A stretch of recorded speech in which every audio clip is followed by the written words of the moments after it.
जिल्हा परिषद आणि पंचायत समितीच्या पार्श्वभूमीवर आपण उमेदवारांच्या मुलाखती घेत आहोत। आपल्याबरोबर आता गणेश कुटवड आहेत। आपण त्यांच्याशी संवाद साधणार आहोत। आता आपण जिल्हा परिषद आणि पंचायत समिती निवडणुका सुरू आहेत। आता जिल्हा परिषदेची उमेदवारी आपल्याला मिळाली आहे। आपल्याला कसा प्रचार चालू आहे? प्रचार आमचा हाऊस टू हाऊस म्हणजे प्रत्येक घरात जाऊन माता माऊलींशी ज्येष्ठ नागरिकांची थेट संवाद साधण्यावर आमचा भर आहे।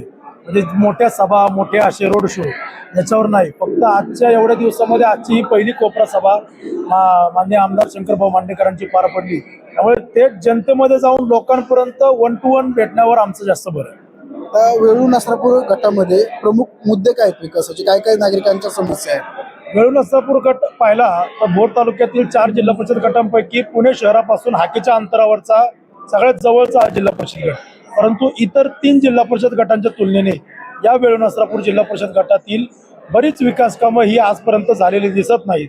मग अंतर्गत रस्त्यांचे प्रश्न असतील, स्मशानभूमी सुशोभीकरणाचे प्रश्न असतील, शाळा अंगणवाड्यांचे प्रश्न असतील, त्याचबरोबर पायाभूत सुविधा असतील, याचे प्रश्न प्रलंबित आहेत। आता आपल्यावर एक टीका झाली, विरोधकांनी टीका झाली की आपण सक्षम उमेदवार नाही, नक्की काय म्हणायचं त्यांनी? तुम्हाला काय वाटतं? आता विरोधकांनी टीका केली आहे सक्षम उमेदवार नाहीये। आता त्यांचं सक्षम उमेदवाराची व्याख्या काय आहे हे आता त्यांनाच माहिती। परंतु मला या निमित्ताने एकच सांगायचे, जे कोणी विरोधी उमेदवार असतील त्यांच्याकडे त्यांच्या शिक्षण संस्था असतील, त्यांचे काय मोठ्या मोठ्या कंपन्या असतील, त्यांचे पगारी कामगार पगारी स्टाफ हे त्यांनी रस्त्यावर उतरवले त्यांचे कार्यकर्ते म्हणून। गणेश कुटवडसाठी असेल किंवा विशाल कोंडेसाठी असेल किंवा अशोक वाडकरसाठी जो कार्यकर्ता आज रस्त्यावर उतरलाय हा कुठल्याही आमिषाने किंवा आमिषाला बळी न पडता किंवा कुठलेही आमिष न दाखवता तो कार्यकर्ता फक्त आमच्या प्रेमापोटी रस्त्यावर उतरलाय।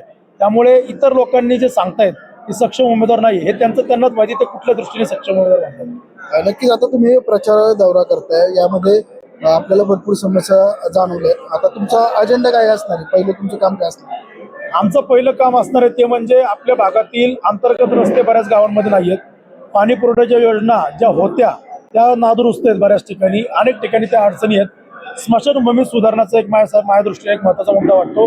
शाळा अंगणवाड्या, कारण जिल्हा परिषद शाळांची अवस्था जर चांगली असेल तर जिल्हा परिषद शाळेमध्ये शिकणाऱ्या विद्यार्थ्यांचा पट वाढेल। त्याचबरोबर इतरही पायाभूत सुविधा आहेत आणि अशा आता आपल्याकडे MIDC कधी होईल ते माहीत नाही, परंतु स्मॉल स्केल इंडस्ट्रीज जर आपण या भागामधल्या गावांमध्ये आणू शकलो तर निश्चितपणे युवकांना त्या ठिकाणी चांगला रोजगार मिळेल। नक्कीच आपल्याबरोबर आता होते गणेश कुटवड यांनी बोलताना एक सांगितलं आहे की मला विरोधकांवर टीका करायची नाही, मला विकासातून दाखवून द्यायचं आहे की मी काय काम करू शकतो। शिवसंवादसाठी तुषार सनेस बोल।